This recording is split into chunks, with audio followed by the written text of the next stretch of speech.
तो स्वागत है दोस्तों आप सबका अपने YouTube चैनल पर। आज हम आपको कलयुग के बारे में बताएंगे। आइए जानते हैं। क्या हमने कभी इस बात की ओर ध्यान दिया है कि ऐसा क्या कारण रहा होगा जिसके चलते कलयुग को धरती पर आना पड़ा। वह न सिर्फ आया बल्कि यहाँ आकर ही यहीं का हो गया। तो आखिर क्या है रहस्य। कलयुग के धरती पर आगमन के पीछे महान गणितज्ञ आर्यभट्ट ने अपनी पुस्तक आर्यभट्टियम में इस बात का उल्लेख किया है कि जब वह 23 वर्ष के थे तब कलयुग का 36वां वर्ष चल रहा था। आंकड़ों के अनुसार आर्यभट्ट का जन्म 476 ईस्वी में हुआ था। गणना की जाए तो कलयुग का आरंभ 3102 ईसा पूर्व हो चुका था, जब धर्मराज युधिष्ठिर अपना पूरा राजपाट परीक्षित को सौंपकर अन्य पांडवों और द्रौपदी समेत महाप्रयाण हेतु हिमालय की ओर निकल गए थे। उन दिनों स्वयं धर्म बैल का रूप लेकर गाय के रूप में बैठी पृथ्वी देवी से सरस्वती नदी के किनारे मिले। गाय रूपी पृथ्वी के नयन आंसुओं से भरे हुए थे। उनकी आंखों से आंसू बह रहे थे। पृथ्वी को देखी दुख में धर्म ने उनसे उनकी परेशानी का कारण पूछा।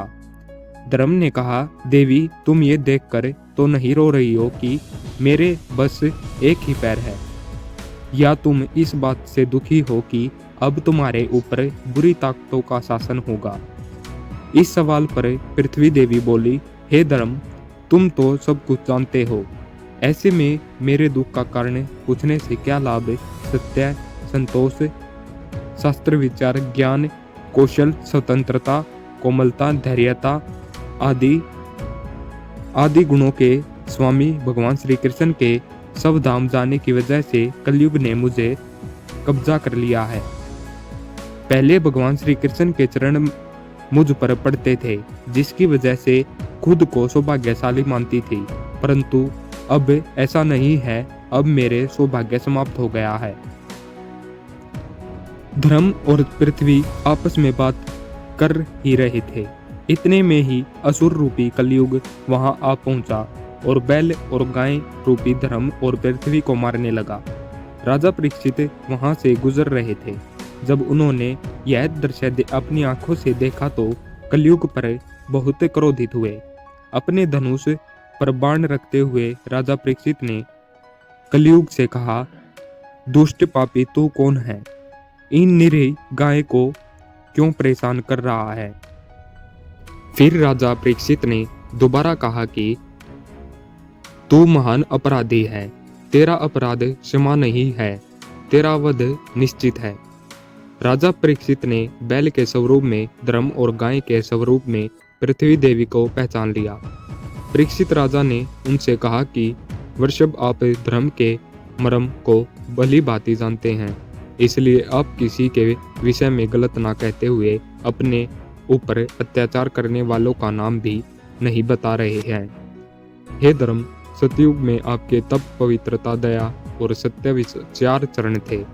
त्रेता में 3 चरण रह गए, द्वापर में 2 ही रह गए और अब इस दुष्ट कलयुग के कारण आपका एक ही चरण रह गया है। पृथ्वी देवी भी इसी बात से दुखी है।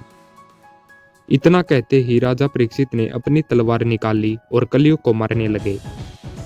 राजा परीक्षित का क्रोध देखकर कलयुग कांपने लगा। कलयुग भयभीत होकर अपनी राशि वेश को उतार कर राजा परीक्षित के चरणों में गिर गया और क्षमा याचना करने लगा।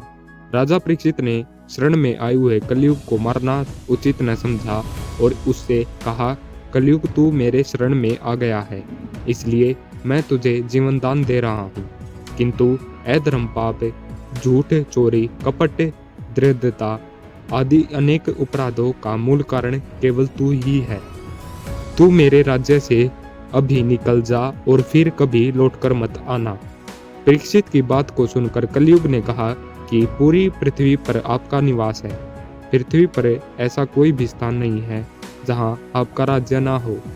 ऐसे में मुझे रहने के लिए स्थान प्रदान कर दे। कलयुग के ये कहने पर राजा परीक्षित सोच के विचार में पड़ गए और कहा, झूठ, द्यूत, मद्यपान, और हिंसा, इन 4 स्थानों में असत्य, मद, काम और क्रोध का निवास होता है। तू इन 4 स्थानों पर रह सकता है, परंतु इस पर कलयुग बोला है, राजन, ये 4 स्थान मेरे रहने के लिए अपर्याप्त हैं, अन्य जगह भी प्रदान कीजिए मुझे। इस मांग पर राजा परीक्षित ने उसे स्वर्ण के रूप में 5वां स्थान प्रदान कर दिया। स्वर्ण रूपी स्थान मिलते ही कलयुग ने राजा परीक्षित के सोने के मुकुट में वास कर लिया। कलयुग इन स्थानों के मिल जाने से प्रत्यक्षत तो वहां से चला गया, किंतु कुछ दूर जाने के बाद अदृश्य रूप में वापस आकर राजा परीक्षित के स्वर्ण मुकुट में निवास करने लगा। मार्कंडेय पुराण में कलयुग के दौरान शासक जनता पर मनमाने ढंग से शासन करेंगे, मनचाहे ढंग से उन पर कर थोपेंगे। शासक अपने राज्य में अध्यात्म की जगह भय का प्रसार करेंगे, वह स्वयं एक बहुत बड़ा खतरा बन जाएंगे। बड़ी संख्या में पलायन शुरू हो जाएगा। लोग सस्ते खाद्य पदार्थ और सुविधाओं की तलाश में अपने घरों को छोड़कर जाने के लिए मजबूर होंगे। धर्म को नजरअंदाज कर दिया जाएगा और लालच, सत्ता, पैसा सभी ने मस्तिष्क में प्रबल रूप में विद्यमान रहेगा। लोग बिना किसी पश्चाताप के अपराधी बनकर लोगों की हत्या करेंगे। ऐसी वीडियो देखने के लिए हमारे चैनल को सब्सक्राइब करें।